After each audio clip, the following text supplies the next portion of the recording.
श्री स्वामी समर्थ. नमस्कार. श्री स्वामी समर्थ. स्वागत आहे आपल्या सगळ्यांचं माझ्या यूट्यूब चॅनलमध्ये श्री स्वामी समर्थ सेवा विथ रोहिणी. आज बऱ्याच दिवसांनी आपल्या चॅनलवर एक व्हिडिओ येत आहे. हा व्हिडिओ आपल्यासाठी अत्यंत उपयुक्त आणि माहितीकारक असा असणार आहे.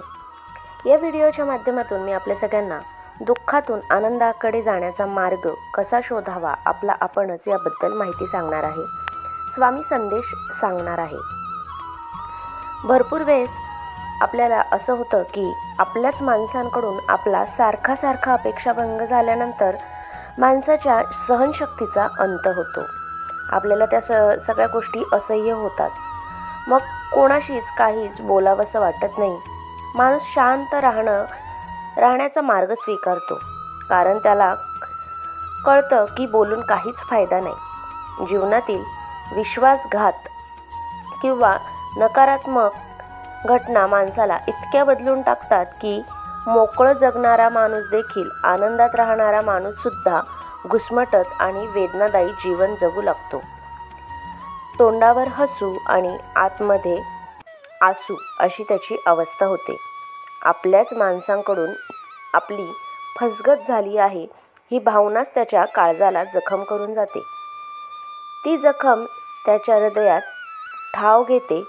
तरी देखील त्याला जबाबदाऱ्या या पार पाडाव्याच लागतात. इतरांसमोर हसावंच लागतं. पण यातूनच त्याचा जो मूळ आनंदी स्वभाव आहे त्या स्वभावाला कीड लागते आणि तो स्वभाव बदलायला सुरुवात होते. म्हणूनच अशा प्रसंगातून बाहेर येणे हे त्या माणसासाठी, त्याच्या जीवनासाठी आवश्यक असते. हे लवकरात लवकर आपल्याला कळालं पाहिजे. ज्या वेळेस आपण नैराश्यात असतो किंवा आपलीच माणसं आपल्याला त्रास देतात, अपेक्षाभंग करतात, त्यावेळेस या सगळ्या गोष्टी लक्षात ठेवणं खूप गरजेचं आहे.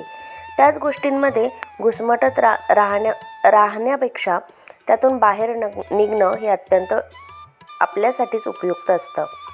यातूनच बाहेर पडण्यासाठी 10 गोष्टी आपल्या या आयुष्यामध्ये नक्की कराव्यात.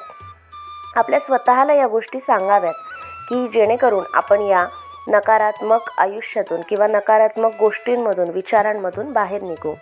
त्यासाठी सर्वात पहिली करायची गोष्ट म्हणजे आधी स्वतःला सांगायचं की मला यातून बाहेर पडायचंच आहे आणि मी यातून बाहेर पडणारच आहे. त्यामुळे आपल्यात एक पॉझिटिव्हिटी निर्माण होते. माझं हे आयुष्य हे स्वतःचं आयुष्य आहे. मला हे आनंदात आणि त्याचसोबत समाधानात जगायचं आहे. ही दुसरी गोष्ट स्वतःलाच सांगायची आहे. मी दुसऱ्यासाठी मला त्रास करून कधीच घेणार नाही. ही तिसरी गोष्ट स्वतःला सांगायची आहे. त्यानंतर चौथी गोष्ट म्हणजे मी एकच गोष्ट पकडून ठेवणार नाही. म्हणजे एखाद्याने जर आपल्याला त्रास दिलेला असेल तर तीच गोष्ट पकडून ठेवायची नाही. पाचवी गोष्ट, माझ्या आयुष्यात एका प्रसंगामुळे किंवा एखाद्या स्पेसिफिक व्यक्तीमुळे माझं आयुष्य संपणार नाही आणि मी ते संपू देणारही नाही. हे आयुष्य माझं आहे, त्याला सुंदररित्या जगायचं आहे. सहावी गोष्ट म्हणजे स्वतःला चांगल्या कामात गुंतवून घेणं, चांगल्या विचारांसोबत जोडून घेणं. त्याचसोबत त्यातूनच स्वतःला बाहेर काढणं हे मला शक्य आहे. त्यामुळे हे मी नक्कीच करेल, सर्व शक्य होईल, ही गोष्ट स्वतःला सांगणं गरजेचं आहे. आपल्याला एखाद्या चांगल्या कामामध्ये, अध्यात्माच्या कामामध्ये गुंतवणं तर अतिशय उत्तम. सातवी गोष्ट म्हणजे मी कोणाचं वाईट केलं नाही, त्यामुळे माझं वाईट होणारच नाही. या गोष्टीवर आपली निस्सीम श्रद्धा आणि विश्वास असला पाहिजे. परमेश्वर माझ्यासोबत नेहमीच आहे. मी माझं आयुष्य भरभरून जगणार आहे. त्याचसोबत 10वी गोष्ट म्हणजे भूतकाळात घडलेल्या घटनांचा विचार जेव्हा येऊ लागला तेव्हा लगेच स्वतःला वर्तमान काळात आणायचं. म्हणजे भूतकाळातल्या गोष्टींचा विचार आपल्या मनात येणार नाही. आपण जे वर्तमान काळात चाललेलं आहे, जे प्रेझेंट टेन्समध्ये चाललेलं आहे, त्या गोष्टींवर आपला फोकस होतो आणि जुन्या गोष्टी आपल्या डोक्यातून निघून जातात. या सगळ्या गोष्टी स्वतःला समजवणं सगळ्यात पहिले अतिशय गरजेचं आहे. त्यानंतरच आपण या नकारात्मक गोष्टींमधून आणि या नकारात्मक लोकांपासून थोडंसं बाजूला येऊ आणि आपलं आयुष्य सुंदररित्या जगू. तर हा होता एक छोटासा स्वामी संदेश.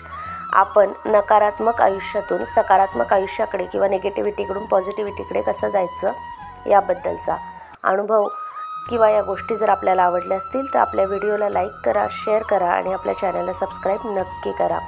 हे आयुष्य, माणसाचं जीवन, माणसाचा जन्म आपल्याला एकदाच मिळालेला आहे. तो भरभरून जगा, आनंदाने जगा. कोणाच्याही गोष्टीचा जास्त विचार न करता आपल्या पद्धतीने आपल्या सुखासाठी, आपल्या जीवनासाठी, आपल्या आनंदासाठी जगा.